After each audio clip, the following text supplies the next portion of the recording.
In this video, I'm going to show you how you can verify your Wix website on the Google Search Console. So what you want to do is simply go to Wix, go to My Sites, and then find a website that you want to do this with. Quick disclaimer, you're going to need a premium plan on Wix. So as you can see right there, this is a premium plan. Make sure you've got that. If you don't, you want to upgrade and then come back to the video. Now, if you click on select and edit site for that specific website, they will send you over to this, where you can click on marketing and SEO. You want to click on that, which will then send you over here. Then click on SEO tools. Next up, this might take a while to load. Click site verification. Then click Google Search Console.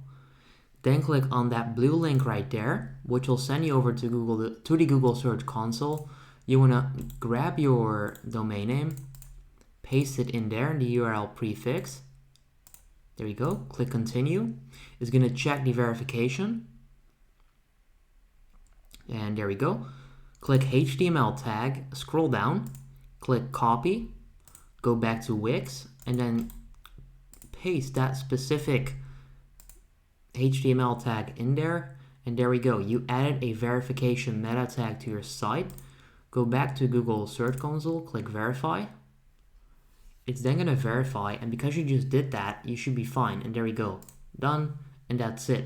That's all you need to do. Hopefully this video helped you out. If it did, leave a like. I would appreciate that. Let me know if you have any questions, and then I'll see you in the next video. Have a good day.